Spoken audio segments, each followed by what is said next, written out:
All right, we are live on YouTube now, so I think Okay, we're great. ready to go. Okay. Well, welcome everybody to Alpine City Planning Commission, April 21st, 2020.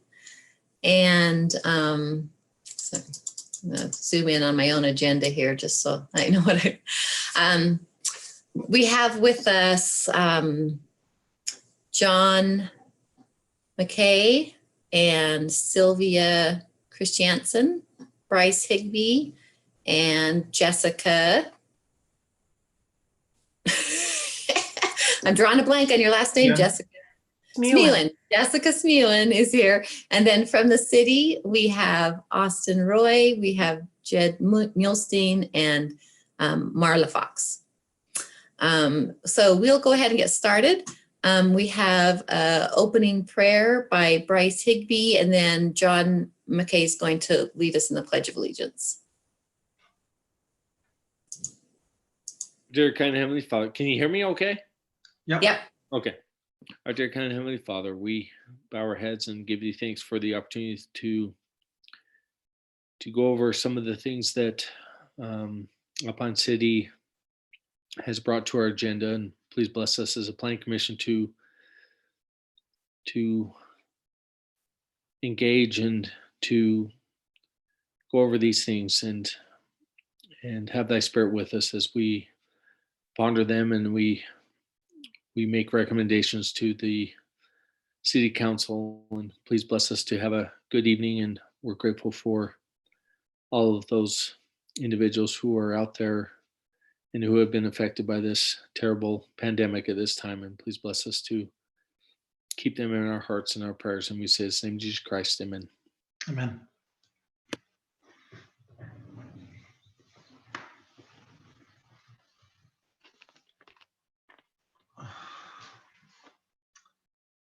We have a flag.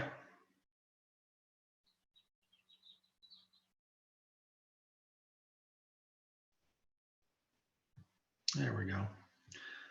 I pledge allegiance to the flag of the United States of America and to the republic for which it stands, one nation under God, indivisible, with liberty and justice for all.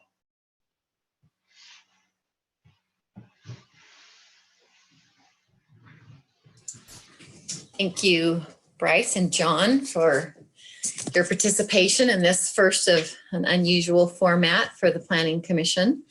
The first thing on the agenda is if anyone has a comment on any item that is not on the agenda. And did anyone submit questions, Austin, that they wanted brought up at this time? Or does anyone who's in attendance have anything?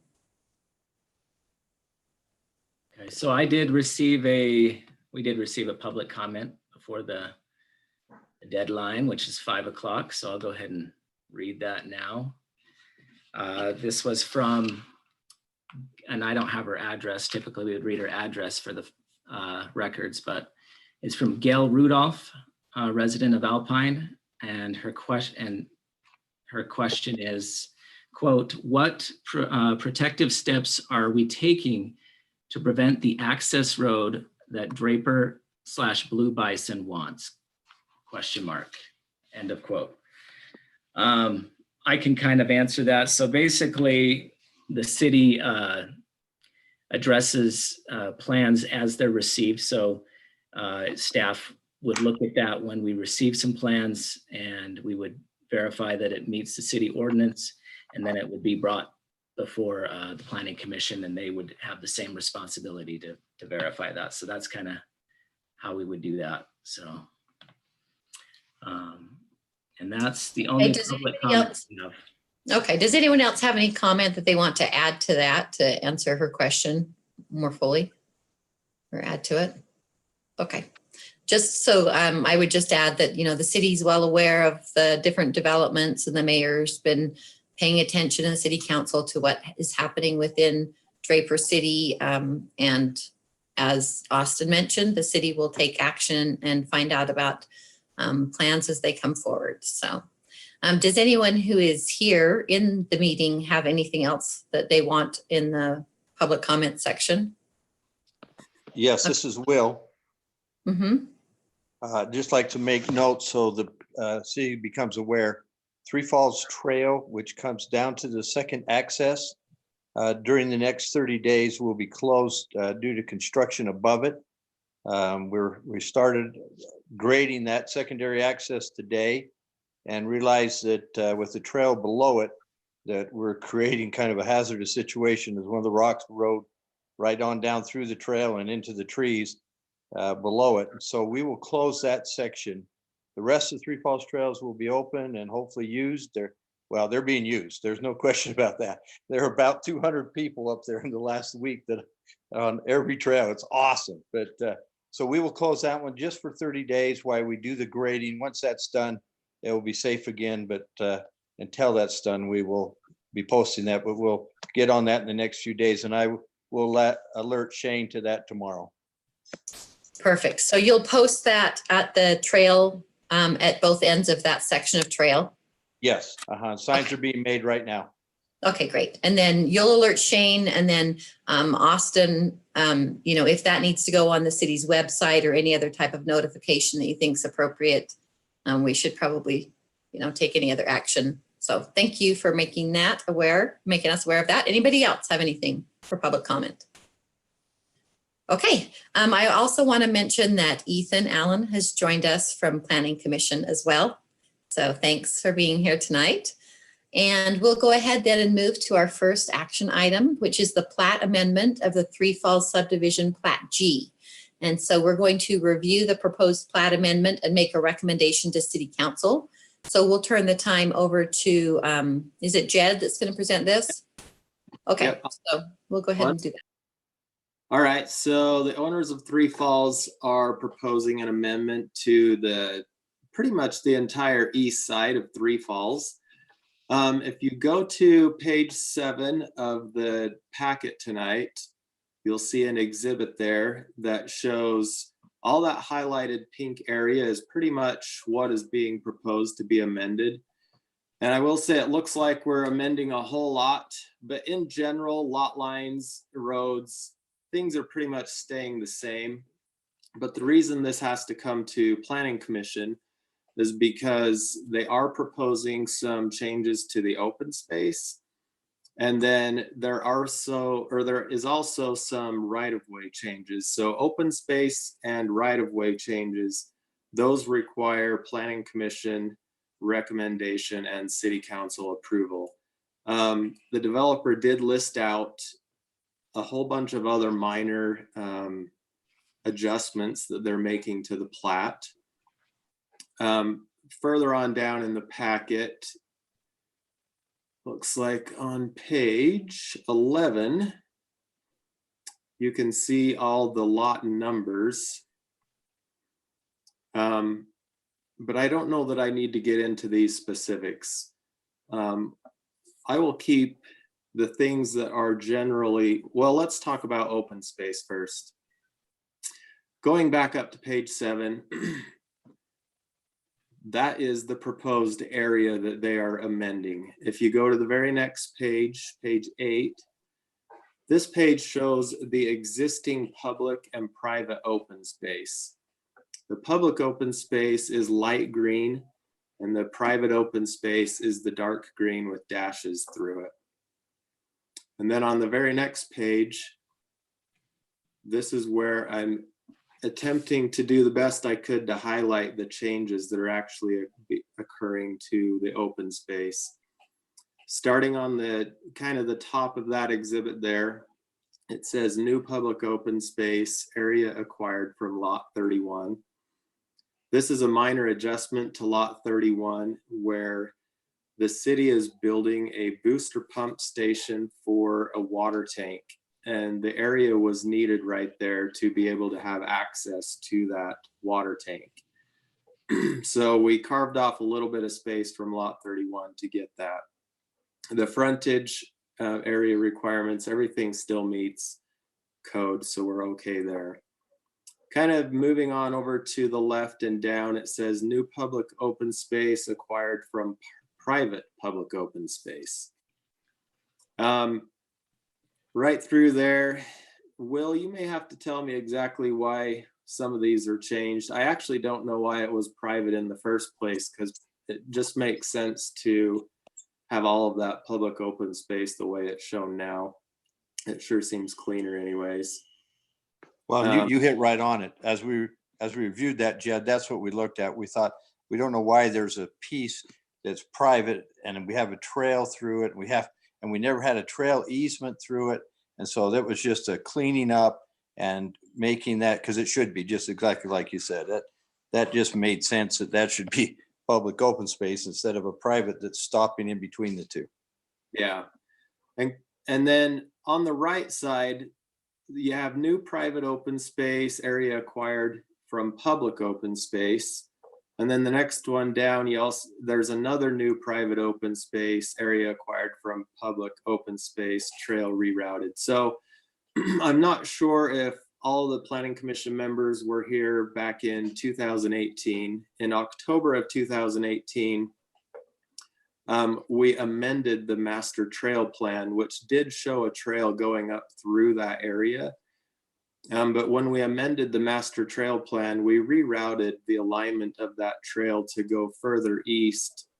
It's actually off site of the Three Falls boundary.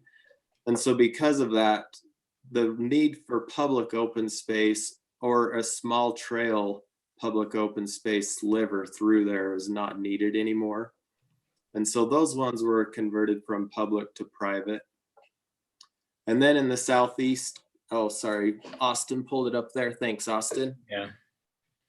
So yeah, if you zoom in on that upper east side, you can see how we amended the trail alignment. It doesn't go through that little sliver of ground anymore. So thank you for that.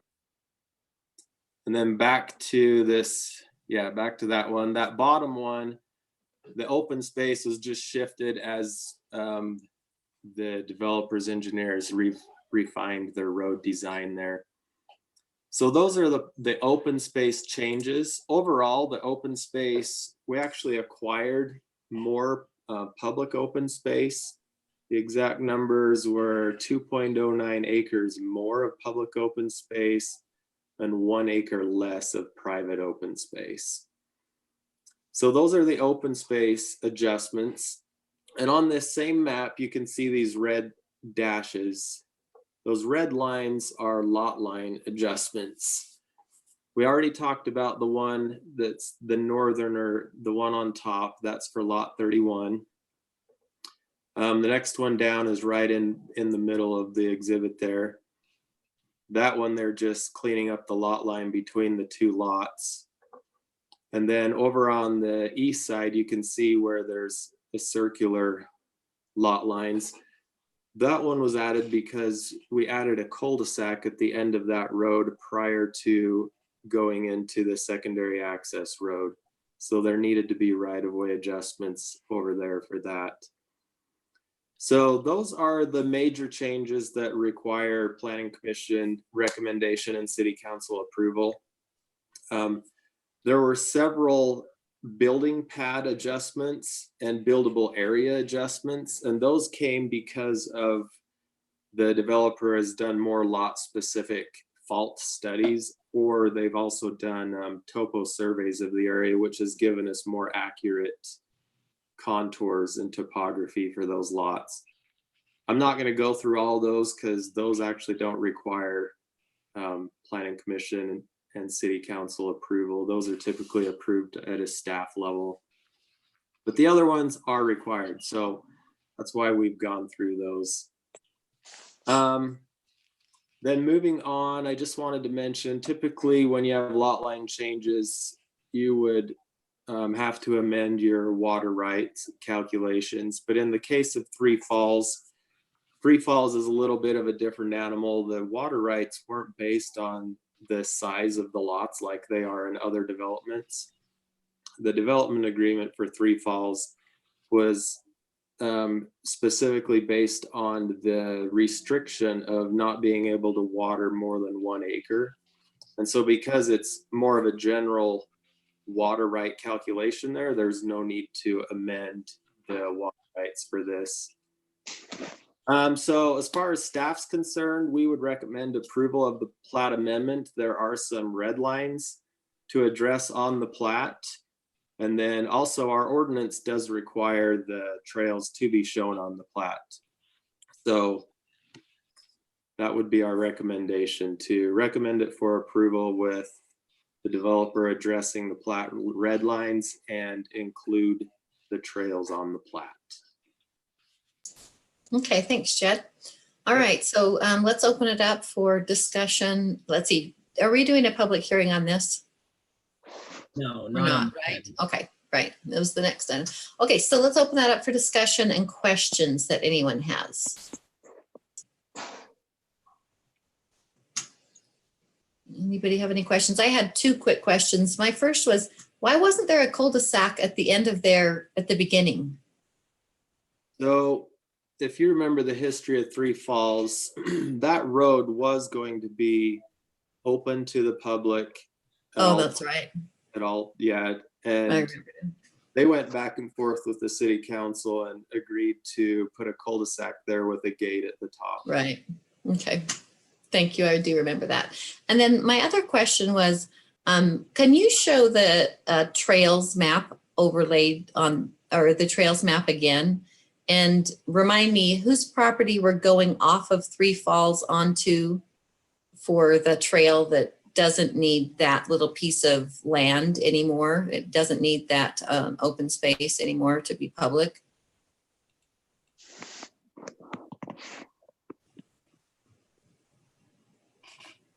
Yeah, right in there. So yeah, scoot Wait, that. this side. Yeah. We zoom out just a little bit more. Right there. So it's that brown trail. You can see Right, where, yeah. where his hand is the dashed blue. Mhm. And then it would go off on Lehigh property, actually. And Will, correct me if I'm wrong, but isn't that trail already there?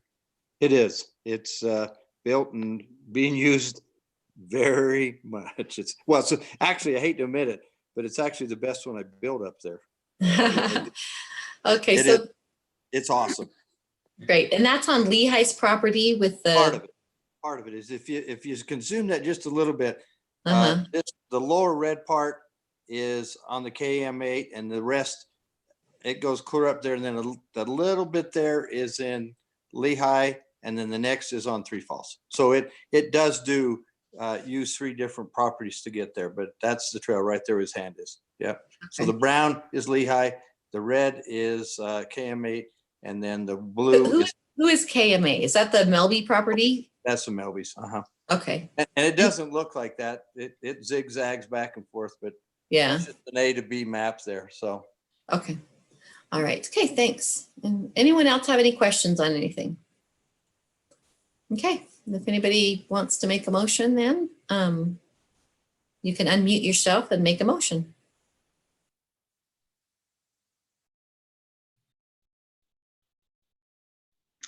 I'll make a motion that we recommend approval of the Three Falls Plat G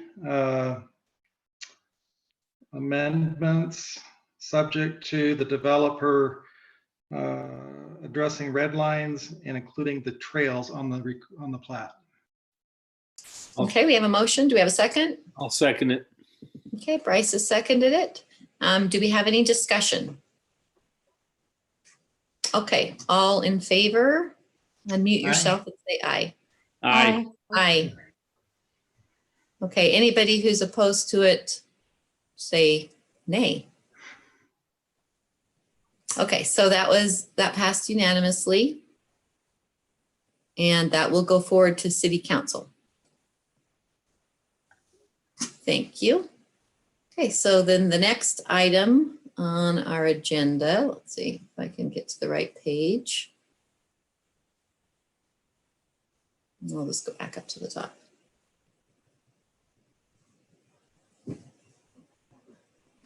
So the next thing we're going to do is we're going to have a public hearing for the commercial setbacks. It's ordinance 2020-04. And I'll let Austin give the background on this and then we can discuss it. Okay, so this comes from, basically, we've had a number of, over the last few years, we've had a number of new businesses being built in the business commercial zone. Many of those businesses have requested a setback exception, and 9 times out of 10, they were granted a setback exception. And so the city council got to thinking, you know, we have these setback requirements, but none of the buildings in the business commercial zones seem to adhere to them. You know, for example, 30-foot front setback, 20-foot side setback. And so it just didn't feel like those were the best setbacks for businesses. And so they asked staff to kind of look at this and see what other cities are doing and maybe make some recommendations with that. And so staff went ahead and looked at some neighboring communities to see what they're doing. And so first we looked at Lehigh. In Lehigh City, they have a 15-foot front setback, and they have no side or rear setback in between commercial properties. American Fork was similar to Alpine, actually. They had a 30-foot front setback. However, they did not have side or rear setbacks required in between commercial properties. Highland was the most restrictive, with 40-foot front setbacks and 10 feet on the side and in the rear. And then finally, we looked at Pleasant Grove. Pleasant Grove had a 25-foot front setback and no side or no rear setback. That being said, all of those communities are different than Alpine. I would say, you know, Alpine's Main Street commercial zone is unique from those other our neighboring communities. And so it felt like, you know, what are they doing? But maybe, you know, those solutions don't quite fit Alpine. Alpine's unique. It's been built a certain way, and we've granted exceptions over the years. And so it would be good to kind of keep moving forward with that same setbacks and just the overall feel that we've created over the years. And so staff looked at that and thought it would be reasonable to actually recommend reducing some of the setbacks in the business commercial zone. And so with that being said, the current front setback is 30 feet, and staff is proposing that we allow a 15-foot front setback. And then the side and rear setbacks is currently 20 feet. And we thought you could go down to probably 10 in between properties. Now, that being said, that this is in between commercial zones. So if it was in between a residential property, we would still recommend the existing 20 feet. However, we felt like businesses, you could actually get them closer together, and it would make a more cohesive Main Street and make it have a better overall feel to it. The reason why the front setback of 15 feet is that was the same that's been granted for a lot of buildings. You look at the State Farm, you look at the Bank of America, or I guess it's not the Bank of America for anymore, Alta Bank. That distance has been granted on many occasions. And of course, with these setbacks, they still have to adhere to other restrictions like site triangle and those types of things. But with these new, we're proposing that the setbacks, the minimums be reduced to just kind of bring everything closer together on Main Street. So that's kind of a recap of what's being proposed here. Changing the front setback and then the side and rear setback. So with that, I'll turn it back over to Jane. Okay, so we'll open the public hearing portion of the meeting. And so Austin, did we have anyone submit questions to bring up or statements to be read as part of the public hearing? Okay, yeah, so we haven't received any comments up until now. So this is being broadcast live on YouTube. So I think it might maybe in our interest, maybe we could have the Planning Commission discuss it and give, if anybody's watching and wants to comment, maybe we could give them a few minutes to send us a comment.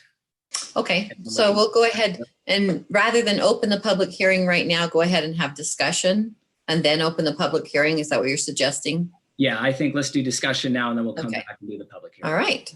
Okay, so we are not opening the public hearing portion of this, and let's just open this for discussion. So just go ahead and unmute yourself. I think we can just, we're a small enough group, we can just unmute ourselves and make comments that we need to make.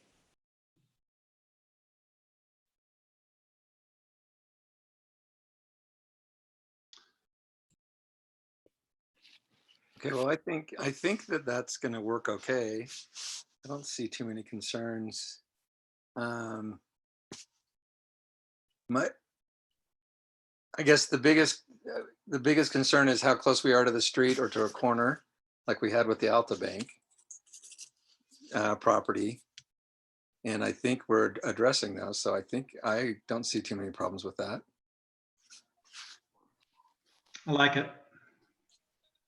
Yeah, I don't really have an issue with it. I think, it's interesting to me to hear the Highland was further set back, but Highland's a little more open than Alpine is in that sense. And so it kind of makes sense to me. Yeah, they have bigger stores, big parking lots in the front. I think it's great if we don't then continue to grant exceptions every time somebody wants to build, that the purpose of this is to get away from that. I also wanted to clarify that where the commercial district backs a residence, right now our commercial district actually has homes mixed in with it. And so even though it is in the commercial district, a business could be backing someone's home. So since we have that mixed use, I was a little bit, I'm not 100% sure. What do you guys think about the back setback? Because someone then would be 10 feet away from someone's, backyard property line. Let me just clarify one thing, Jane. So we're proposing that the setbacks would be in between commercial to commercial properties. So if you had two neighboring commercial properties, but if it's a residential property, the proposal would leave it at 20 feet. So even though they're in the commercial zone, so you're saying like if someone has a home there right now, but it's in the commercial zone, then the person building first would still have to go 20 feet. And then when the person who's in the home, if they knock their home down or change that into a commercial, then they can go 10 feet. That was kind of the idea, is that, yes. So Mhm. if we would respect kind of the older homes that are there existing. Mm-hmm. There are some old historical homes. And so we'd want to maintain that setback on those and not start encroaching on those properties. But anything moving forward, anything that's with the commercial property, I should say, we would want to bring those closer together. And if that home ever became a commercial property, then the setbacks could be reduced. Okay, and we would be going off of the current use of the home, of the property right now. If someone was currently living in there and it was not registered as a commercial business. We would say, is it a commercial or is it a residential property? Mhm. Okay. We'd look at it on a case by case basis, essentially. Okay. Anybody else have comments or questions about that? Have we looked at anything to do with the Gateway Historic, the Historic Gateway Guidelines, or whichever order that document is, that would require a modification to that as well? It would not require I guess if we wanted to just say we're not going to do setback exceptions anymore, then we might need to modify the Gateway Historic section, because there is a clause in there that's where the clause is that's located that grants the Planning Commission the power to grant setback exceptions. Yeah, but it would still, we'd still want that in there in the case somebody wanted to ask for an exception, but it would be less likely in the given what the setback is now in our discussion here. Right. I just wasn't sure how that was referenced in that document. I just don't know how it's going to be different than what we're already doing, really. To me, it just seems like it adds a layer of paperwork to what we're already doing. So I'd kind of like Austin to answer that for me. Well, right now, everybody that comes in asks for an exception because 30 feet from Main Street, that's our standard that we have in the 1 acre residential zone. So it's a pretty good distance from the street, and we have a small Main Street. There are no plans to widen Main Street. It's going to be the way it is, and because it's such a narrow street, it's not like we're on SR 92 or something like that. It just makes more sense to bring the buildings closer together. And so the idea is we want to minimize the amount of developers coming in and asking for setback exceptions. And if we have a more reasonable front setback, at least it's our opinion that they would be less likely to ask for an exception in those circumstances. Well, I think they'll still ask for them, but will we just have the ability and the strength behind us to be able to give a good reason of why we don't want to accept it? I mean, does it make our position stronger as far as not accepting setbacks? Well, it would make it easier because we're going to what people have been requesting. And so we can say, hey, look, this is where everybody else is. Why should you get a different setback? Right. Yeah, I think it would just be, like you said, a commitment for people that, okay, we've made this to what we actually think it should be. If we thought 30 feet was unreasonable, and I think there's a good argument for that because nobody has that, and it was an exception every time once that started, and so I think, Sylvia, I think you're right. Need to say, hey, 15 feet is what we're saying is acceptable. And it would have to be a very good argument and very persuasive reasons why we would change from that. Thank you. Yeah. Any other discussion before we go ahead and see if anyone has comments? How do you guys feel about the side, the setback on the sides? We got the back, we got the sides. Sides are 10 feet, is that what you said? Sides and back 10 feet. Side and rear would be 10 feet, correct, yeah. Okay. All right. And let's go ahead then and open this to public comment. To open the public hearing portion of this. So if anyone has comment that is here, that would be Will or anyone who's messaged Austin. So I'm checking right now and we don't have anything on, we haven't received any emails, and I don't see any comments on YouTube either. So there's no comments. Okay, we're not very popular streaming one here. I do have a question. Okay, go ahead. Austin, my question has to do with corner lots. So let's say where the bank is, what is the side setback on that corner?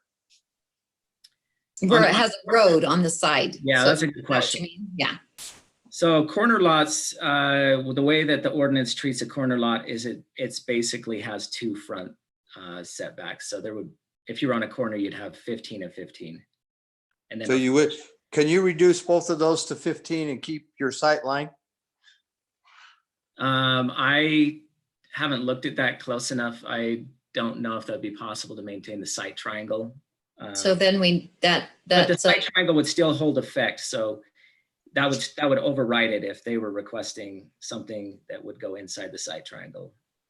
I think that's something I want to put in your ordinance and to make sure, because as you read, you think that then you're going to have people come asking exceptions for the sight triangle. But if you put it in there, that would just, because my concern is just that we just went through it with the bank and we don't need to go through it with Right. We don't want to do that. We almost never give exceptions for sight triangle. I mean, that is a safety concern. We almost always adhere to the sight triangle. But it's easy to overlook that if you've got a 15 or 10-foot side and a 15 front, and they're on a corner and they are 10 and 15, it looks like, oh, well, they're good, but they may not be good. So anyhow, I just bring it up as a question, and I think it's critical in the back that if it is next to residential, that we don't let it go closer than 20 feet, Because you know how they'll build this building and you're gonna have somebody's plain block wall right in your backyard.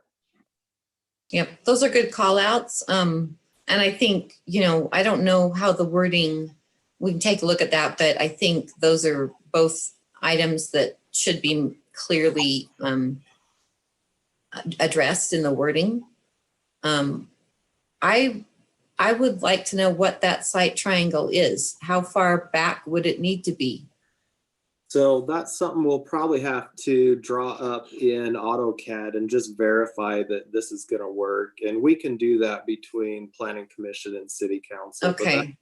that's a good point. We need to. I would recommend that you maybe make that part of your motion, as Will's suggesting, that you add those two items that he brought up, and we can double check that in between now and Yeah. City Council. Yeah. Can anyone think of any other, I guess we're still in public hearing. So anything else on public hearing? That's it from Austin. And then Will had his comment. Thanks, Will.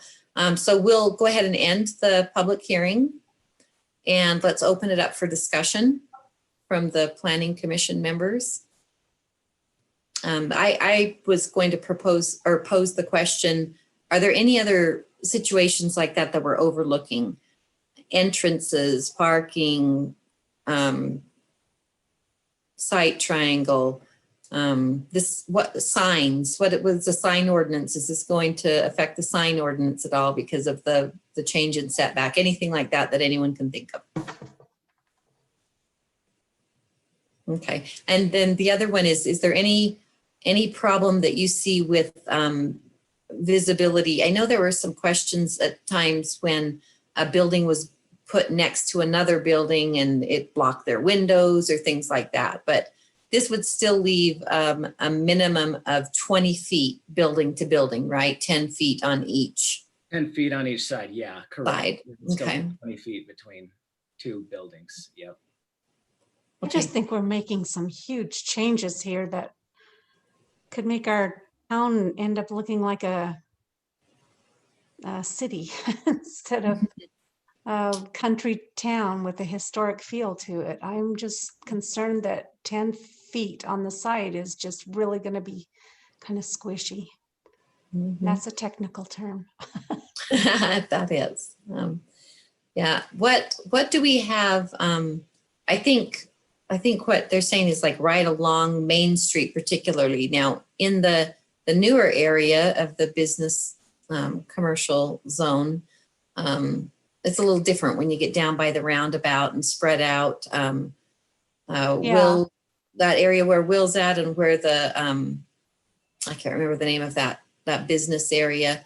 Do those guys have 20 feet? What is the side on those buildings that, like the schoolhouse building that just went up? What is it's all one lot. So do they have the same? Yeah, so the schoolhouse building that you're referring to, that was done as a planned commercial development. And so Right. it was like one big lot. And then they said, we're going to have 5 different buildings on this lot. And then they had to designate where those building pads would be. And then that was approved. Okay. And so that's a unique circumstance. A planned commercial development would be different than just an individual piece of land. And across the street from them is the same. It's a planned commercial development. Correct. Yeah. The one across the street. Yeah. With the gold and where Ezra. Yeah. Okay. Yeah. So if you take those out of the equation, Sylvia, and then you look down Main Street, it's hard to find anything that complies with the ordinances unless it's actually a residence still.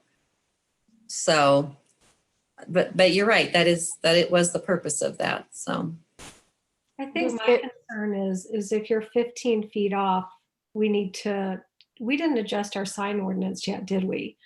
Because you could then end up with those signs that we allow that, feel oversized now. And if you're 15 feet and then the big sign. So I think with this, we need to say something about signage. And we asked to have the sign ordinance brought before us already, didn't we, Austin? So the city council's been looking at the sign ordinance with regards to monument signs. That was just on the last city council agenda. And they were looking at, how close to the site triangle should we allow those? How far of a setback? If you'll recall, the Planning Commission made the recommendation that they move that back an additional 2 feet Mhm. from the property line on the front and sides. And but they're also looking at the height on those signs. So they felt like 6 feet might be too tall for a monument sign, and so they're reevaluating that. They haven't made a decision on that yet, though. But I would also say the width. I mean, if you're 15 feet and then you put what's the width of those signs? I mean, current ordinance would allow you to have a sign that's 8 feet wide by 6 feet tall. I mean, Yeah, you're that's really, more than half. yeah, you're cluttering, you're cluttering up that little bit that Yeah. I mean, Clutter my is a good thoughts- word. and this is just my opinion, but if this were to be adopted, I would make some kind of recommendation that maybe, the need for a monument sign would be less the closer you get the building to the street, because you'd have visibility of the business from the street. You don't need to have a big monument sign calling out the business anymore. right. It's kind of like the bank. There's signage on every side. I know what bank that is. Right. And they are already super close, and we granted exceptions to the setbacks, as well as it was facing the street, and multiple exceptions there, like you said, that make the sign kind of intrusive.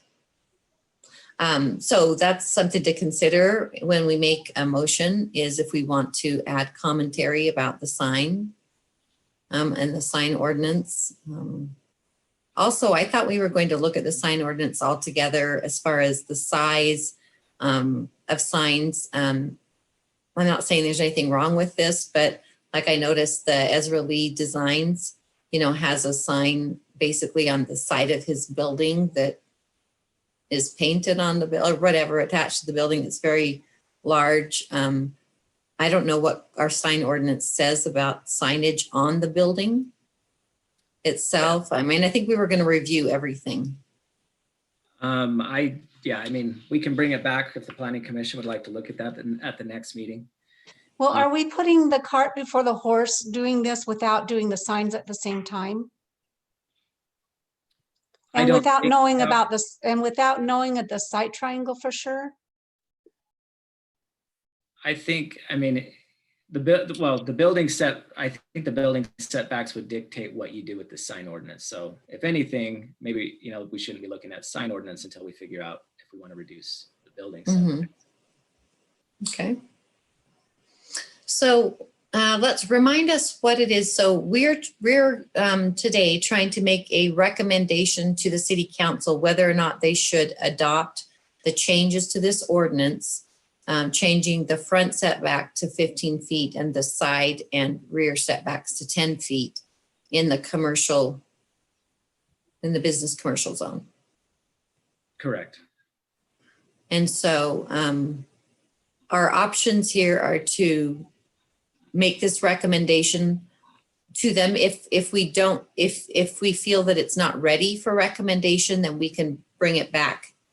You could table it, yeah. If you want to bring it back for another meeting, we can table it. Yeah, I'm just kind of trying to lay out the options. So we can table it if we feel like you want to see more information before we send this forward to the city council to recommend, or we can send it to the city council to recommend with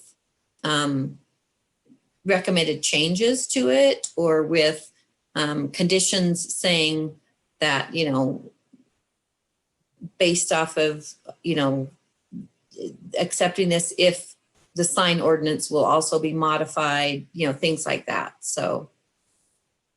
Well, I think we'd be good. So I think some valid points have been brought up, and I worry about the style of sign as much as anything, because, like a big neon sign is a whole different animal than a hand painted sign. It's just a completely different thing as far as how the city feels. And so if we were to forward it, I think there would definitely have to be some conditions. Mm-hmm. placed on it. The site triangle, I think, is defined, so I don't think we have to worry about that. We can just add it to the document so that it's referenced. So in my opinion, what we would need to do is just to mention the design of the sign or the feel of the sign or something about the size before we could recommend it for approval. Signage isn't germane to this ordinance. This is just about Pardon? setbacks. Yeah, but it's related because of the size of the sign. If it were set back 30 feet versus 15 feet, you would think there'd be a different size requirement. Yeah, but that's brought up when we're dealing with the sign ordinance. We're not dealing with the sign ordinance today, but we will shortly.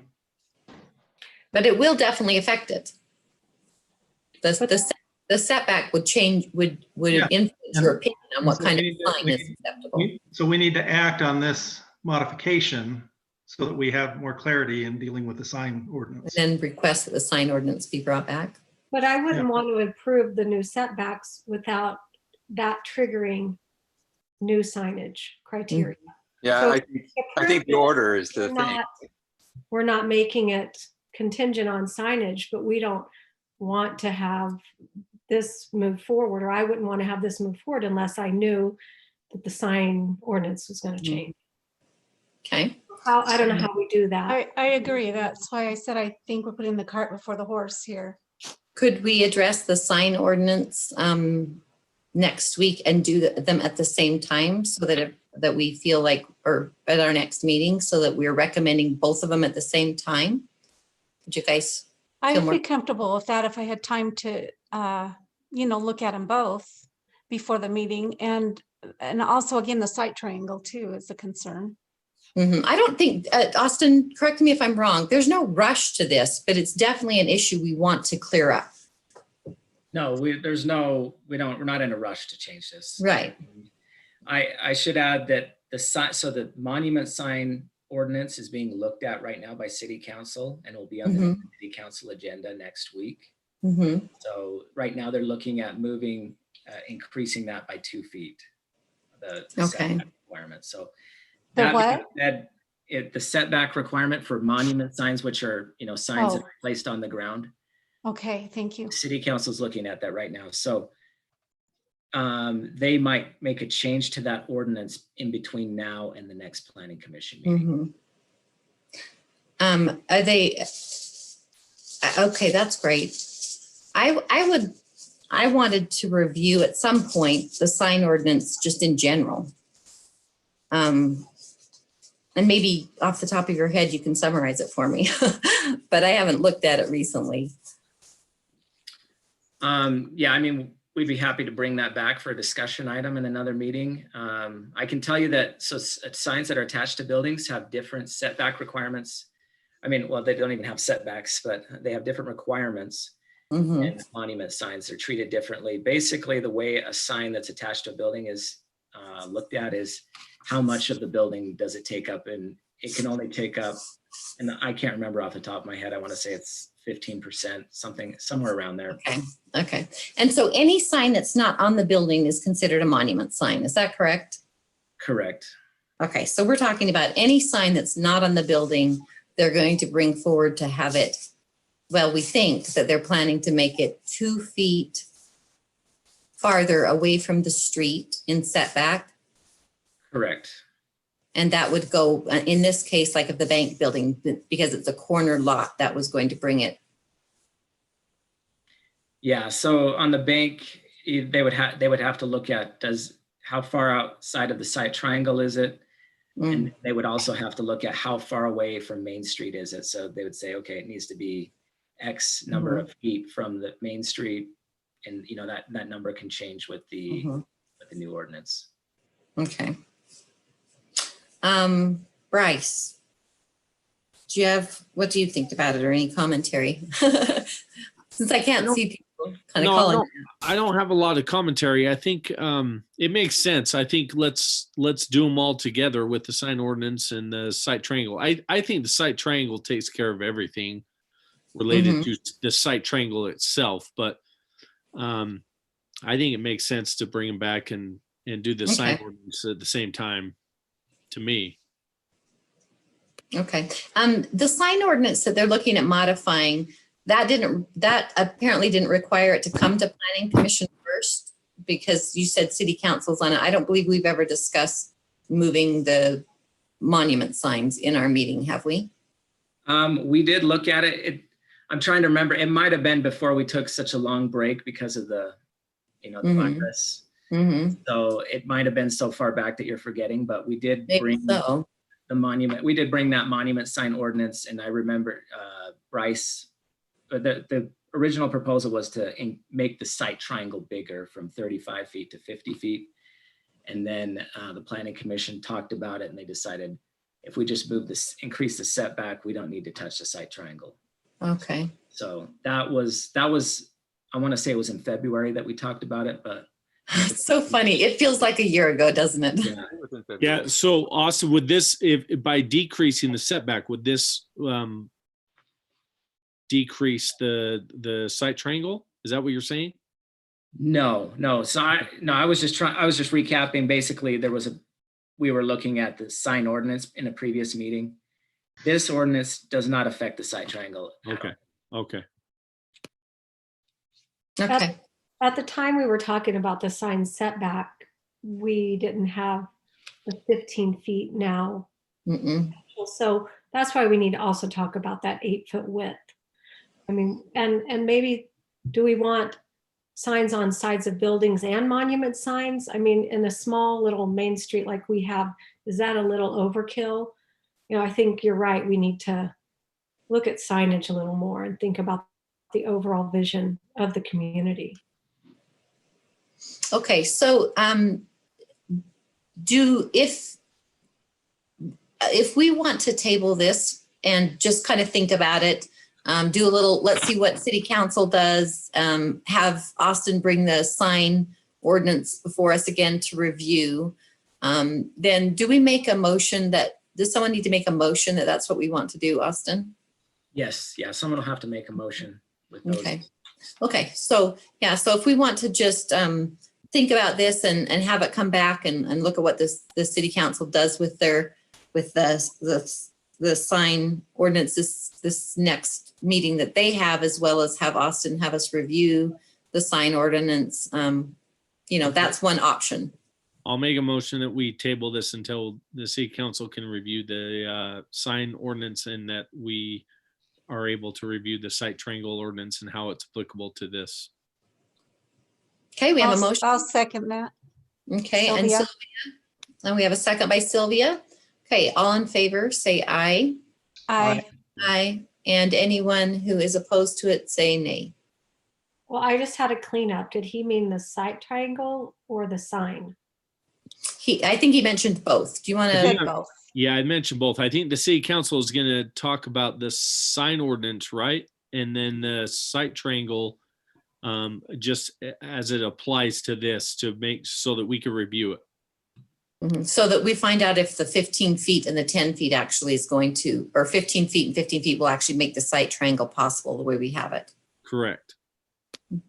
Okay. All right. So then that was unanimous. And we'll move on to the next agenda item for our meeting. Let's see.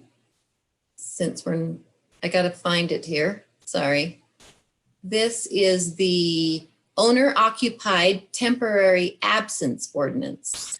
And this is something that we are, I believe, going to hold a public hearing on this and to review this proposed ordinance change. And then we're going to make a recommendation to city council. This is kind of a follow-up. I'll let Austin, are you the one going to introduce this one as well? Yes, I'll introduce this one. Okay.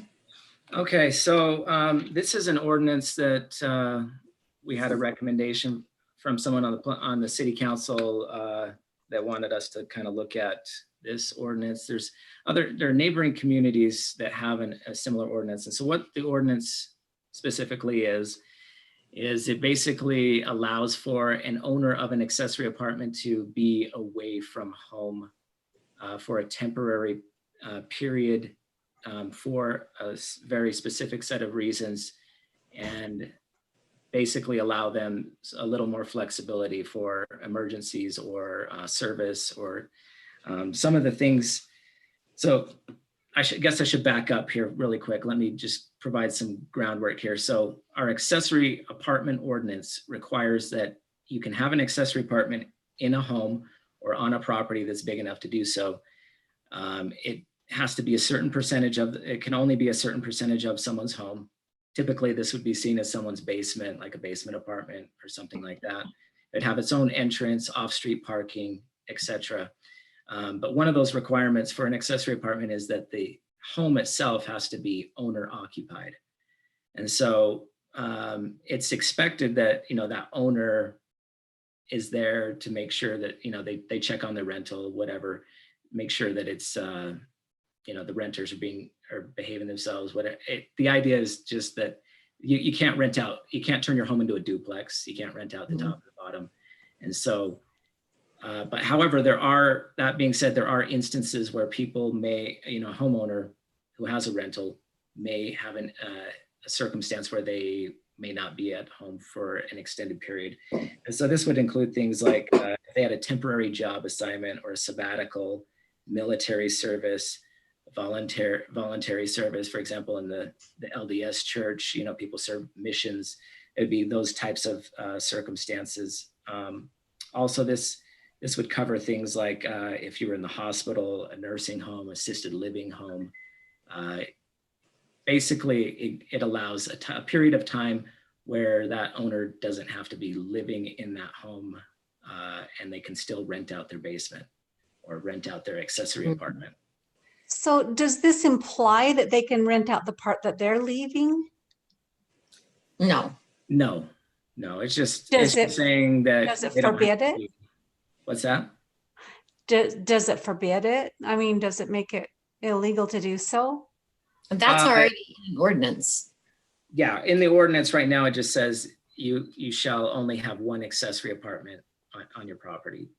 That's essentially the way that. And it's not the main, and it can't be the main living area, Sylvia. No. So it has to be an accessory apartment. It can't be the main living area, and you can't rent both the main living area and the accessory apartment ever. Yeah, when I read this also, it seems like, I'd be surprised if people haven't done this. Individuals who have gone on missions and for sure, move in or whatever.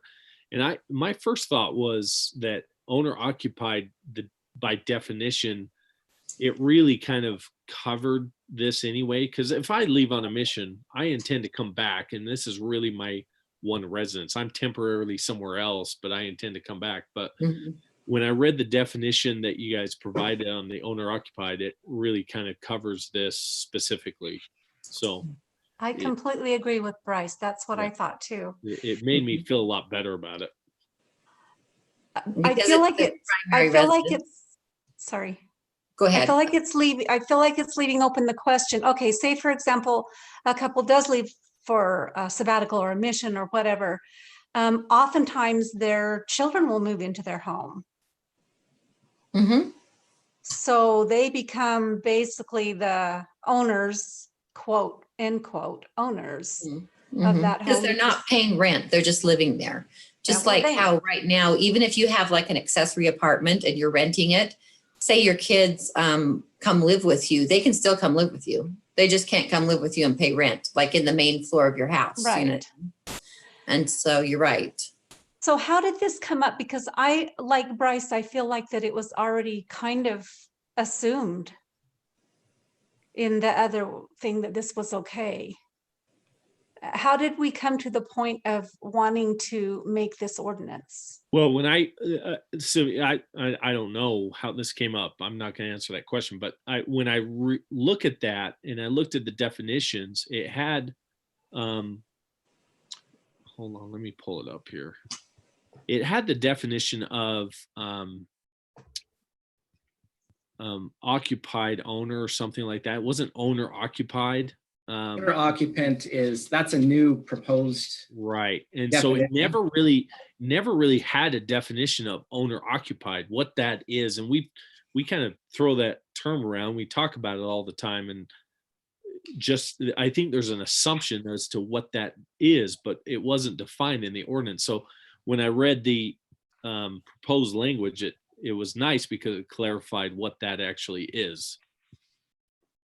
Yeah, that's a good point. We do not have a definition of owner occupied. So when we go to enforce something like a code enforcement issue, if they say, well, what's the definition of an owner occupied home? And we'll say, well, we don't have anything in our ordinance, but this is what we have traditionally interpreted it to mean. And so there is a need to have, I think there's a need to have that in our definitions.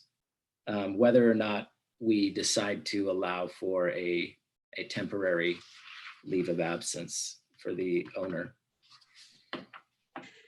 So if they do have their kids move in, or house sitters or something like that move in instead when they're gone for a long time, I'm looking through the proposed definition now, and I'm not seeing that is that there's anything for that. Yeah, so the proposal is two pieces. So one piece is the definition of owner occupant, Which I'm defining looking, what that is. The other piece is found under accessory apartment, which would be, let's see, what section is this? 3.23.070. Under that section, there would be a section there to basically outline an instance where owner occupancy would not be required for a period of up to 3 years. If they were, in the military or doing a volunteer service or something like that, then their kids or whoever it may be could come in and stay there during that time span. So Austin, they'll just essentially provide you with evidence that they're going to be on one of the mission or in the military or something like that. Correct. They would have to show some kind of evidence to that effect. And the definition of owner occupant basically says that they have to prove to planning and zoning that, that they are the legal homeowner or permanent resident of that home. It seems like that would only come up if they wanted to change the utilities into somebody else's name or something. Yeah. Or I guess someone brought it to the city's attention. Yeah, I mean, they could change title or something, but that's the thing. If someone goes on a mission, they generally don't change title. But I think we do have instances where somebody goes on a mission, they maintain title, and then they seek to rent out their space as well as the yes, accessory apartment. I think this is prohibiting that still, but because that would be another level. What about people who are like, I can't think of the term right now. The people who go to St. George for the summer. snowbirds. Yes, thank you. Snowbirds. For the winter. There's a song about for the summer. Oh my gosh, it is getting way too late. I started the day too long ago. You gonna sing for us? Absolutely not. But it's Anne Murray. You should look it up. Okay, I'll do it. All right. So there are often people who are gone for the winter to go to warmer climates. Does this allow that? Because I think that's a valid. So people that travel for, between the seasons, basically they could rent out the whole home. They could rent their home out, but they couldn't have 2 accessory apartments. Right. But they still, I'm saying if we're outlining what owner occupied is, they're temporarily gone for 3 years or less. It just falls into this category, right? We don't need to call that out. Okay. Yeah. I mean, but looking at, they could rent out their, so if they had someone in their accessory apartment, that's kind of what I lived in after I got married in college. And the individuals that rented out my space, they went down to St. George each winter, same thing. Yeah. So they could still do that. The issue is this does not allow them to rent out their space seasonally, Right. as well as an accessory apartment. So it still prohibits that. Okay. So snowbirds would be prohibited, but if you were on a mission, you could have someone stay up there. So Right, but they couldn't also rent your accessory apartment. You can't rent, you can rent your entire house or you can rent your accessory apartment. That's correct. Yeah, okay. Any Right, other comments? Right, Austin? Yeah, Austin. I'm saying that's my read of it. that's correct for us. That's correct. Like for a snowbird. Is that what you're asking? Yes. Yeah. Yes. All right. Any other questions anyone has? Let's see. Oh, we need to do our public hearing. Sorry about that. So I'm going to open the public hearing portion of this item. And if anyone has submitted questions, Austin, if you could bring those up to our attention, or if Will has anything on this. Let me check and see if there's any comments have been received since we started talking about this. It does not look like we've received any comments on this. All right. Will, do you have any comments on this one? I don't, thank you. All right. Okay, so then we'll go ahead and close the public hearing portion of this item. And any other discussion or any motions on this? So I just am looking for a little clarification. So right now, we don't allow someone to rent part of their home if they're gone or a work assignment. It's not an allowed. It's So against. right now, if someone were to go on a work assignment or a sabbatical, they would not be able to. So they would have their accessory apartment, but the upstairs portion of that, they could not have someone stay in that. If that makes They sense. could rent, but they could rent their entire house, Jessica. If somebody goes on They work. could rent the whole home, however. That is I not the- understand that part. So Okay. you're saying you couldn't have, right now, you're not allowed to have basically two Hmm? families. Two in rental the same units. house. Yeah. And the way, That's what this would allow would be, you could still have your rental unit and you could have your kids live in the part that you're, You could have you could have your rental and then have someone else, a house taker, caretaker, or your kids, or Or you can whoever. leave it vacant, or you can leave it vacant. Or you can just leave it vacant. You don't have to exercise that option, but they have the option to have a second person live upstairs. because right now you don't have the option. And You you're don't saying have that this option right now, gives correct. this gives the definition and the ordinance to give you the option. If you Mhm. wanted to do Yeah, that. right now we would just say, well, it looks like you have a duplex, which is illegal. And so Right. that's how we would Yeah. treat something like that under the current ordinance. Yeah, so basically it's saying it's still considered owner occupied in these circumstances that it's listed out. Even if you have someone living there, it's still considered owner occupied because it's still your primary residence. You're temporarily away. You're not renting it, but somebody could be living there. Yeah, and I think another key point of here to point out is indefinite periods of absence do not qualify for an exception. So Right. just some random, I'm just gonna take off and, it has to be a legitimate bona fide reason why they're gone. Yeah, you can't just move to California and say, someday I'm going to move back. So I'm just Right, yeah, temporarily. someday, it's technically it's my house, but not really, and they Yeah. can do years and years. So yeah. Well, and I think one of the nice things this does is it takes I can imagine you may get phone calls sometimes from neighbors saying, we know they're gone, but they have so-and-so living upstairs and so-and-so living downstairs. So Yep. it removes that kind of thing that can happen, in a little neighborhood. So I like that part of it. Yep.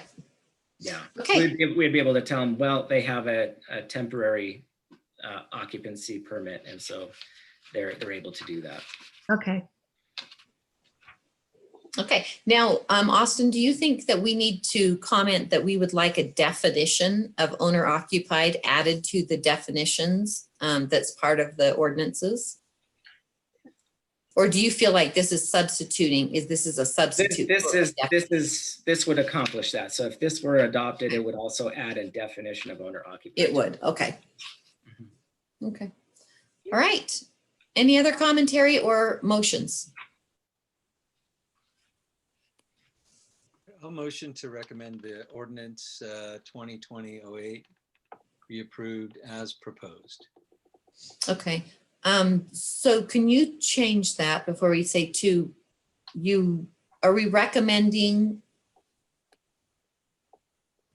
You're making a recommendation. I'm recommending, just recommending that the ordinance approved, right? Okay. Yeah. Perfect.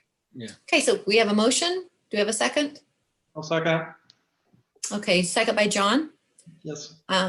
Okay, all in favor, say aye. I, Aye.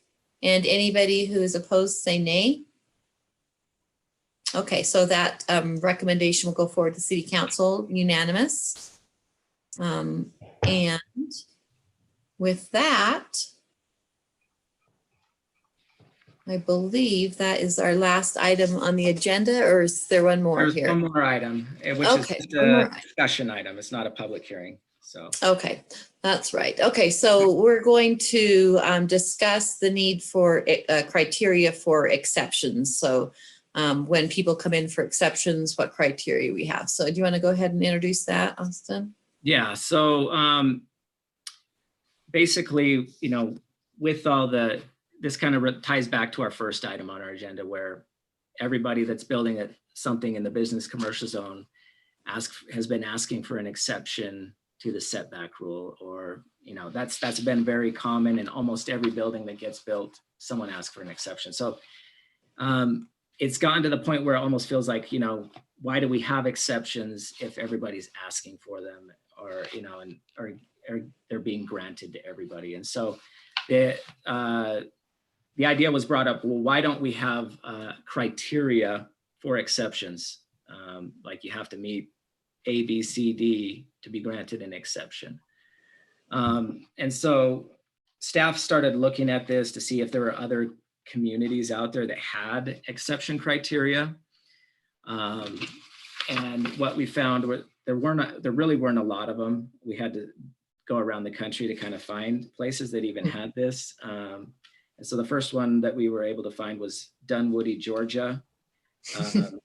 And they basically, you must present your request to a board of appeals and demonstrate that you have some kind of a hardship on you, which essentially is we already have an ordinance for variances. So you can be granted a variance if you have an unreasonable hardship on your property, and they can take that to our appeal authority and be granted an exception. So when we started looking at that, it's like, hey, that's basically what we already have with our variance ordinance.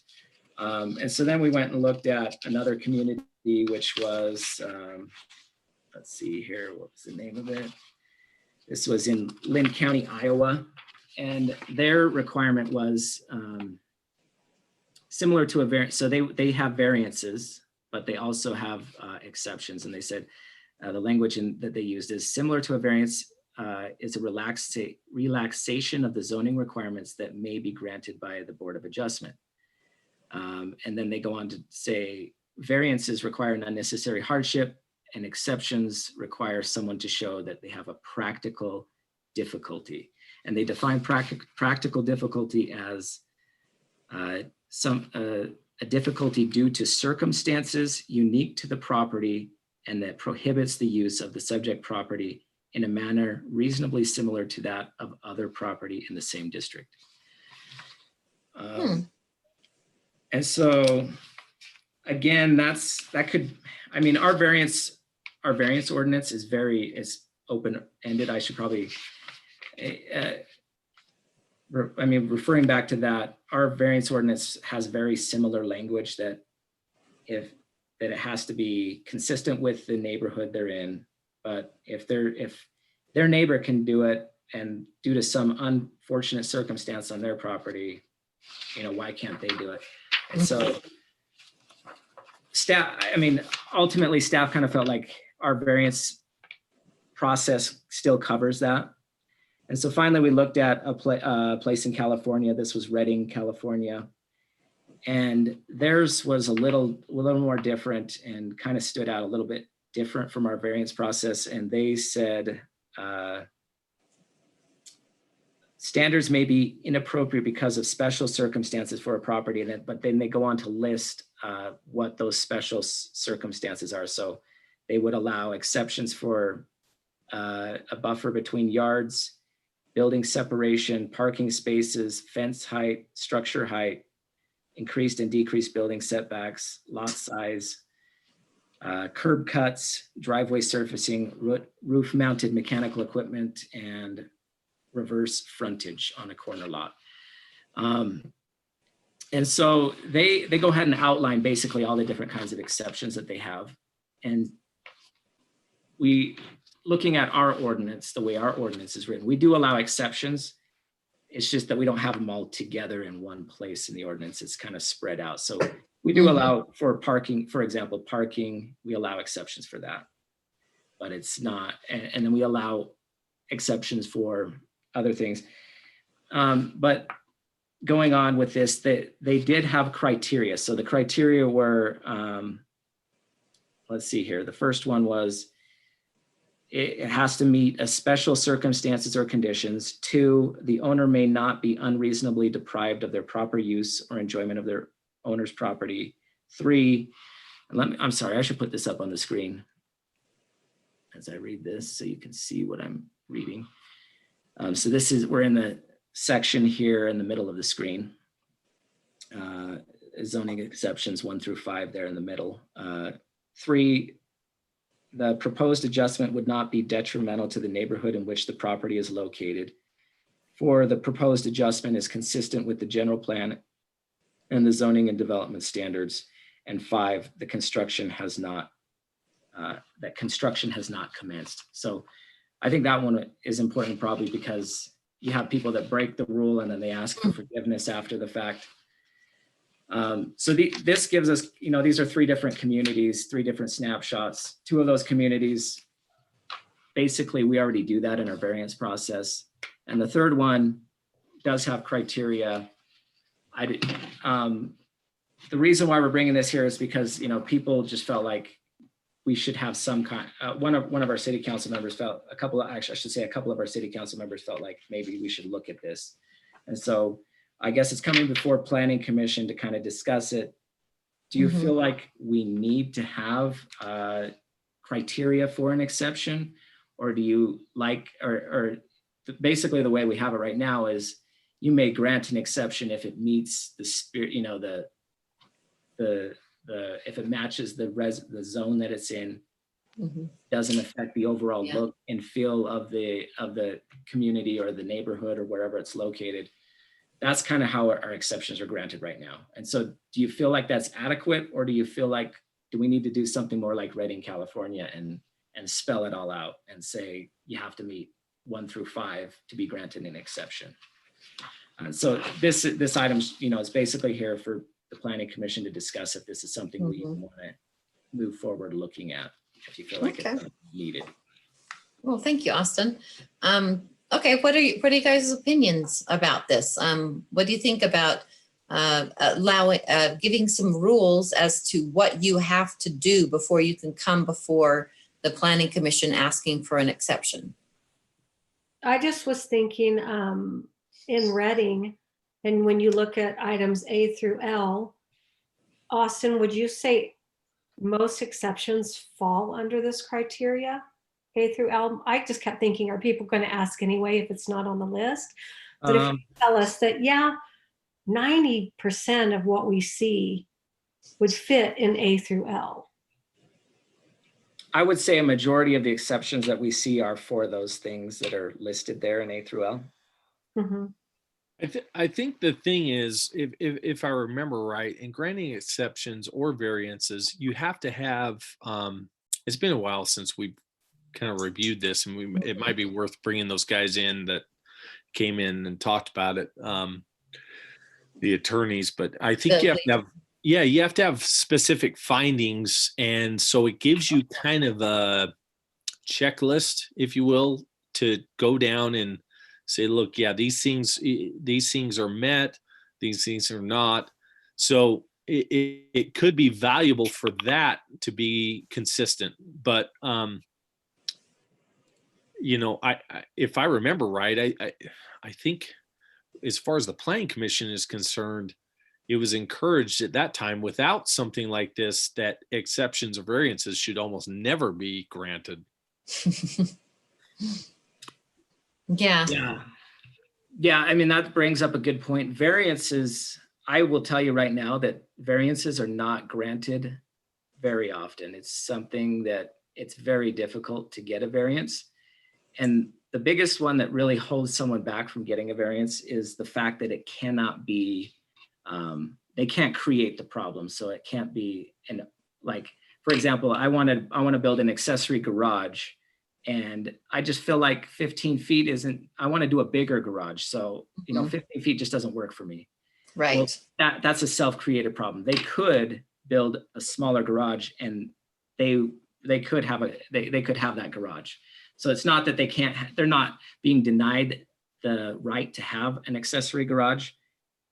They have to meet the ordinance just like everybody else. And so if they're creating the issue, whatever that problem is, typically the variance would not be granted in those circumstances. And so How often does that happen with exceptions, though?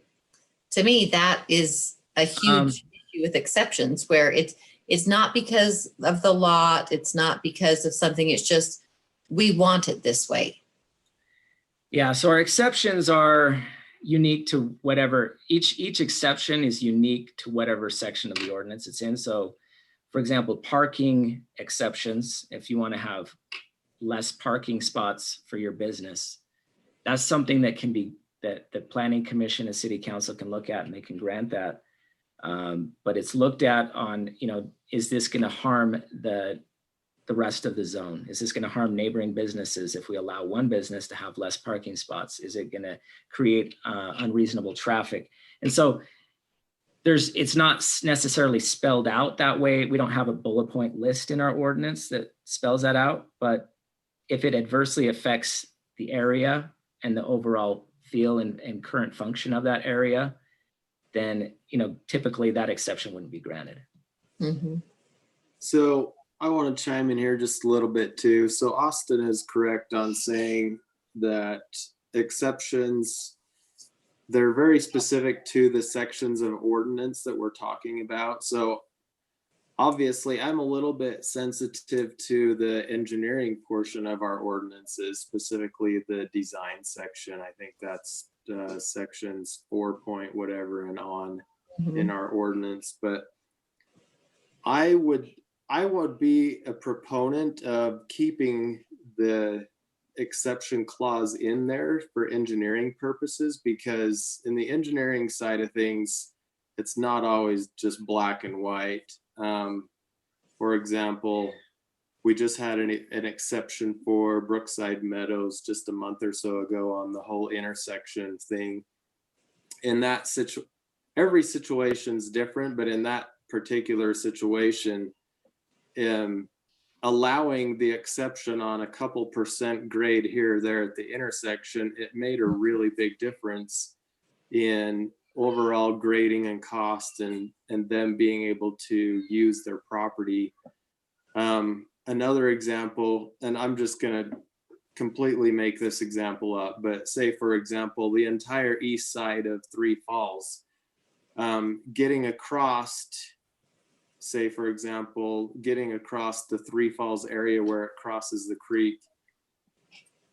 Like, what if you had to go for 1% extra steepness for a very short distance of time just to be able to get a road across that creek so you could access the entire east side of your property? Just things like that are just random.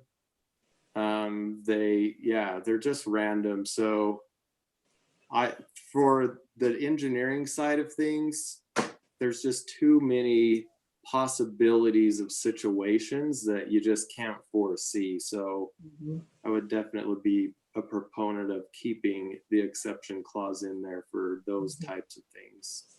Austin, are you, is the idea behind this that you would pull the exception rules out of all the many places in the ordinances and put them under one ordinance about exceptions? Not necessarily. We would still keep them there, but the idea would be that if someone wanted an exception, they'd have to go to their bullet point list and say, Mhm. okay, A, B, C, D, E, F, G, do I meet all of those? If so, then check the box and yes, I get my exception. That's basically what this would allow. Okay, but no exception is going to be a checkbox because in the end, the proposed adjustment would not be detrimental to the neighborhood in which the property is located. I mean, there's certain things that, there's going to have to be judgment in, so I don't think there's ever going to be a check this off and you get your exception granted. But, there could be a guideline of, you have to, at a minimum, prove these things to even be considered, maybe. I thought that was, excuse me. I thought that really was what was being implied, was this was a step to get to the exception stage. Yeah. Right. Instead of, you get your exception. No, it's not that. It's that if you don't do these things, we're not going to talk about. Don't even talk yet. Yeah. So Yeah. it adds. I mean, it could deter them from asking for an exception. That's true. That could be an effect of, or, a result of having something like this. They could just say, well, I don't meet A, B, C, D, E, F, G. So I'm not even going to ask for an exception. Right. So Is that a good thing in your eyes, Austin and Jed? Well, I I think guess I'll go first. In my opinion, an exception is, the reason why we have exceptions is it's for the unforeseen circumstance. So I don't like the idea of trying to just, let's put everything in an A, B, C, D list. I don't like that. I think there are unique properties and there are going to be circumstances where you can't think of it. And so that's why we have, well, he needs an exception because it's unique. So, Well, and we already have a vehicle in place for that, right? Because we've been granting exceptions. correct. We have them. Is, the idea, some people just didn't like the way that it's just too gray.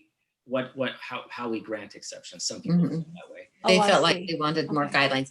Because I feel like this is cumbersome. And I've so often heard you and other people from the city say, including the city council, we just don't have the staff for that, and I'm just wondering, is this adding a layer that we don't really need? But if the city council is wanting it, is that the reason we're doing it or looking at it? So I'll tell you. So the person who wanted this was a city council member who's no longer with the city. So that's kind of some background. So right now, I don't know if anyone on the city council is directly supporting this. When I have a question. Let me ask a question about exceptions. Is there a fee that's paid when someone asks for an exception? No.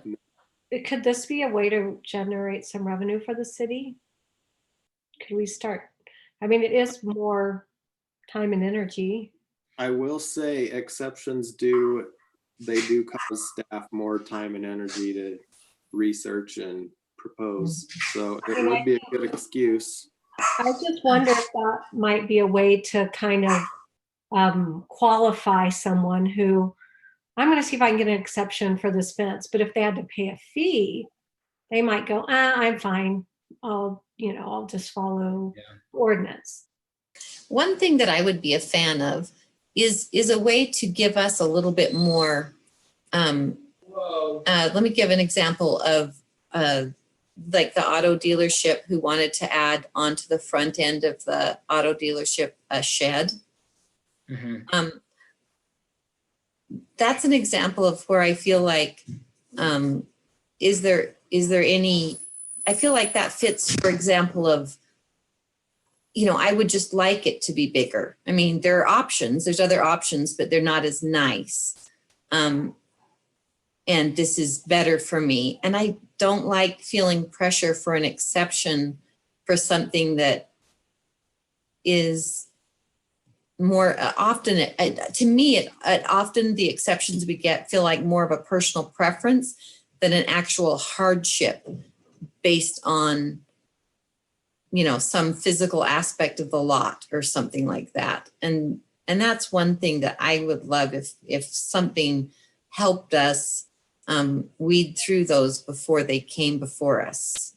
Does that make sense, what I'm trying to say? Yeah, that makes sense. I mean, that's a setback exception. So I will say that setback exceptions, if someone feels like everybody else has a setback exception, why can't I? That's the reason why I think ultimately that's the reason why that one came forward, is because they have a 30-foot setback and they felt like, hey, nobody else has that. Why can't I extend my building into that area? And so I don't know, what you're saying, if that would get rid of that, but anyways, I don't know. kind of some thought on Okay.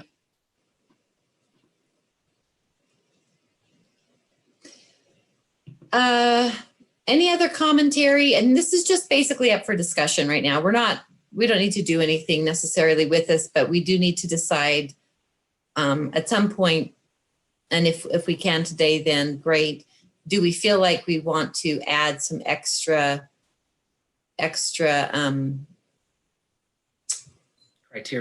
criteria to the ordinance and section on exceptions?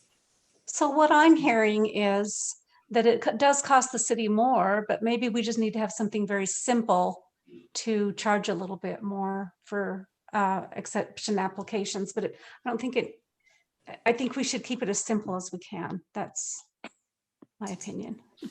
I think charging would need to run through David Church though, to make sure that that's okay. Yeah, I would recommend we talk to legal on that. Yeah, I haven't heard of that happening where people have been charged, but I'm not saying that it's not possible. But Application fee. yeah, I mean, maybe if it's cloaked in that, it's probably okay. But I recommend that we run it through him. Mm-hmm. Because the reality of it is it is man hours for the city. Yeah, I agree. It would be awesome if it could, but something to look at, and it may depend on whether you have it, clearly codified in your ordinance or not. If you do, then it could swing one way or another whether you could charge. So something to run by him. Mm-hmm. Do we often have the construction commenced exceptions? Have we seen that much? So when we drive around town looking for code enforcement issues and we catch someone building something that they're Fences, not supposed to walls. be building, we say, hey, you can't do that. You need to get it. First of all, you need to get a building permit. And also second, you're inside the setback. And so they'll say, well, okay, I'll get a building permit, but can I get an exception to have to leave it where it's at? Okay. That's what will happen a lot of the time. And so I guess, what was your question again on that? I was just wondering if you see that, what would happen in that case? Like, say someone has commenced and now that's a rule. That's one of the things that prohibit you from actually applying for an exception if you've already commenced. So I mean, honestly, right now we would just tell them, hey, no, sorry, that's the ordinance. If you want to appeal it, you can take it to the appeal authority. That's how we would handle it right now. Okay. I feel like most of the exceptions that we've been granting have been around the setback issue that's being addressed by the modification to that. I don't have a lot of energy for putting more into this. Mm-hmm.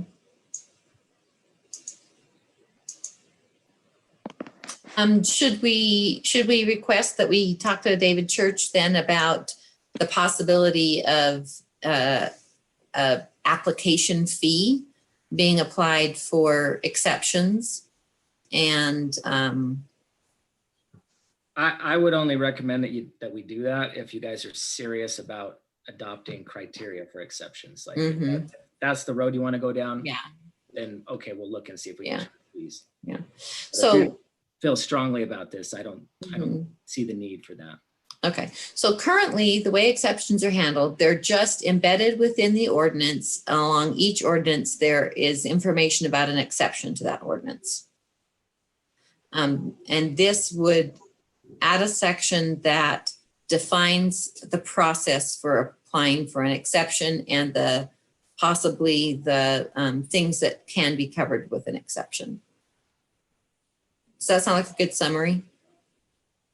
Yeah, I mean, I would just say it's and add that it's essential. It's basically a checklist they Mhm. have to meet to be granted an exception.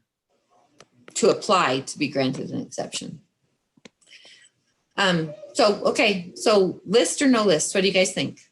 Do you like the idea of them having a list of things that they should, at least as a minimum, meet or consider before they come forward with an exception? I feel like we've been kind of loose as it is in the past, and I think it would be a pretty big change to go to a tighter list.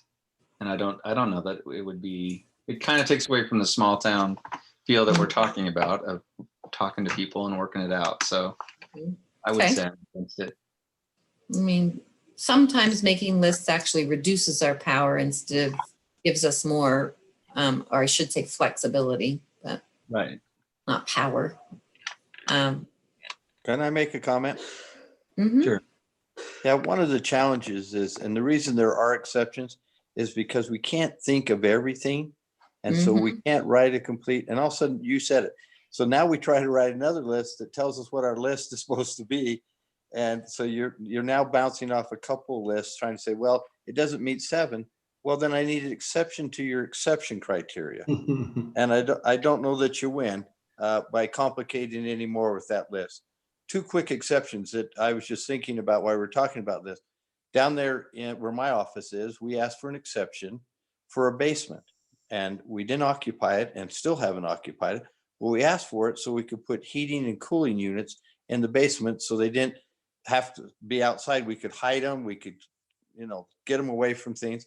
And that's what we use the basement for, in storage. That's it. It's not, doesn't have a window in it, doesn't have anything. Well, we had to get an exception to do that. That had never been done before, but that's how we use it. Another one was over there by the park. We came down and we got right, it was Dry Creek subdivision there, comes right to the stream, Dry Creek Stream by the school, just east of the school and a little bit south. So that subdivision came there and we asked for an exception of the cul-de-sac.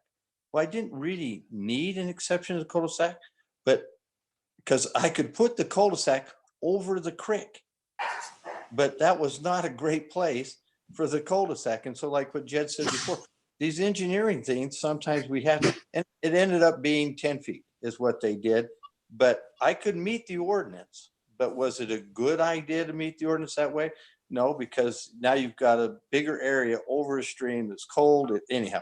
So those are just a couple. Well, nobody had that in there. There wasn't even a place to apply for that. But, and I can go on. There are good reasons for exceptions, but you make it harder on you guys if all of a sudden you put a criteria that says, here are the 9 things you have to do, or 5 things or whatever, because we can't put them all in there. We don't know them. That's why we're asking for exceptions. So anyhow, that's just my point.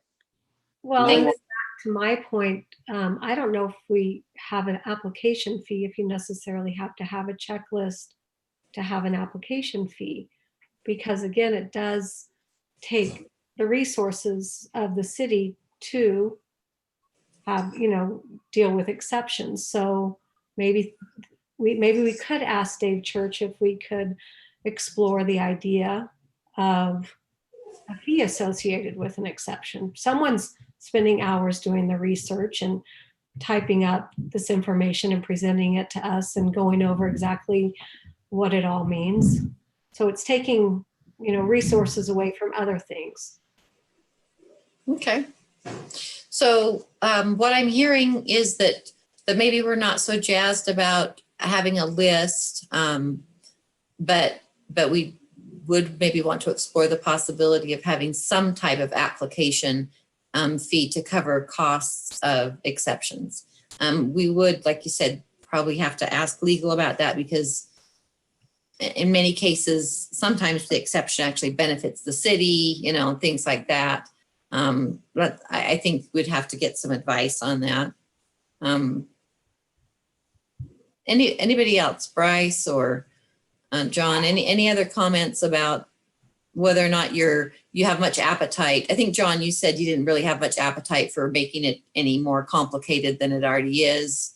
Yeah, I don't mind formalizing the application process for the exception. I Mhm. don't think we need to articulate the Okay, requirement. details. Okay. Bryce, what do you think? Yeah, I absolutely agree. I think just along the lines that Will just said, I think Mhm. if you specify certain things, from what I've heard and learned over the time I've been on planning commission, is I think if you have those specific rules, then it's just to check the box. And if something isn't good for the city or good for a specific zone, if they check those boxes, then there's nothing you can really do about it. And so I just think in that instance, that's part of the reason why the exception's there. In its general, we go to the findings of why we're granting an exception, and we kind of rest on that. And I think that's a better thing for us, so that we can be movable to make good, intelligent decisions as a planning commission and city council. Okay, great. So based off of, let's see, I was trying to find the beginning of this this motion. There we go. Sorry. Oh, nope. Trying to go back to our the summary of this. What page are we on here? Let's see, guys. Oh, here we are. Nope, that's the accessory apartment still. There's so many pages that get involved here. It's 68. There's no real action required. Yeah. Okay, that's what I'm trying to look up. There we go. The discussion. Okay, so this is more of a discussion. So if I was to summarize our discussion, then Austin, I think it's great that we looked over that. And I think it's interesting what you found about the different cities. It sounds like generally speaking that we're not really interested in specific criteria or calling it out, but leaving it more flexible and within the code where it is right now. But we would like to find out from David Church what he thinks about possibly charging a fee if someone applies for an exception to cover the extra work, just to kind of, and then just kind of let us know what he thinks next time. Does that sound right to everybody? Sounds Okay. good. All right. Yes. Okay, perfect. So I think that takes us to the last action item on our agenda. So the next thing we need to do is, let's see, do we have communication before we approve the minutes or after? I'm gonna jump back up. Before, okay. Communication. What? All this discussion about exceptions made me wonder the status of Paul Anderson's project. Is that moving forward? Yes, he's working out some issues with so basically there's some power lines on his property and across the street, and he wants to see if there's a way to put those underground. And so I think that's what he's working on. The last time I heard what he's up to. So that's why he hasn't come forward yet. He's working on that, trying to figure that out. Oh, good. And I know our meetings have been thrown off. One thing we did ask is that maybe Austin or Jed, someone could summarize any actions that were taken on the things that we sent forward to City Council, just so that we could have a follow-up and actually know what happened with our items. But I don't know that any meetings have been held or anything has happened since we last met. Yeah, it's been kind of silent for a while. We just barely had our first City Council meeting last week.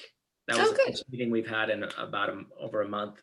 And we looked at, they did look at the monument sign thing, but they tabled that for next week. I'm trying to remember.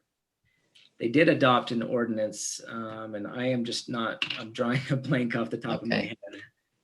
Hey, Jed, Austin, for some reason, I'm not on the distribution list for the City Council meeting packet and information. And so I didn't know that we started having them again, and I just haven't paid attention to the city website. So will you?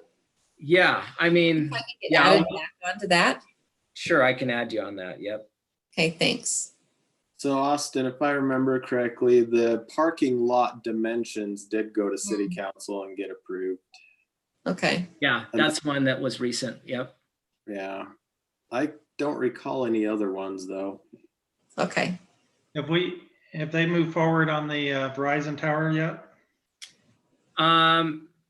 Verizon was negotiating a price to lease the land, and city council approved that amount, but we haven't heard from them since that time.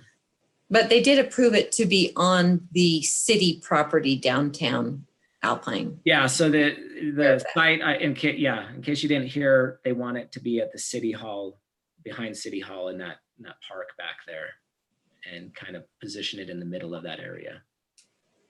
And so I think the city council is leaning towards a water tower type look.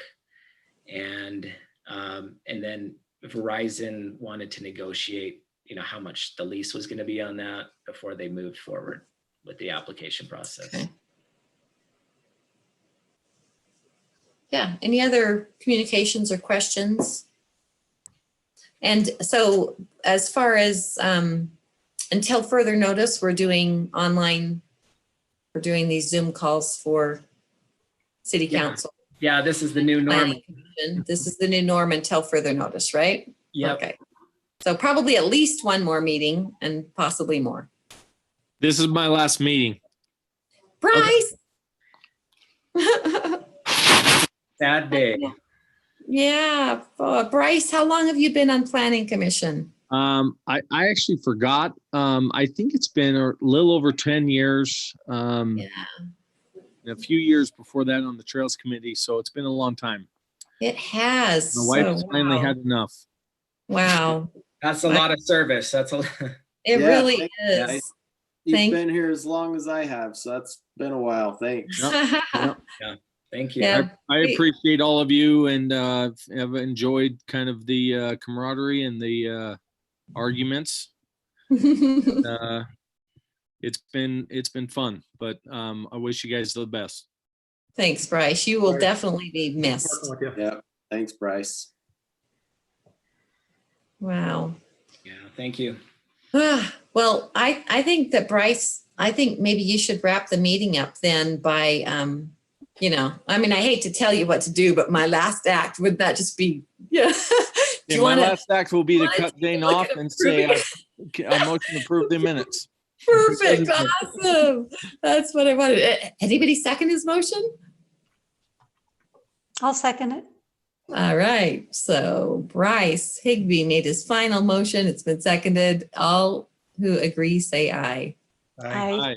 Aye. Okay. Anybody who disagrees say no. Nay. All right. We're good. We are good to go, Bryce.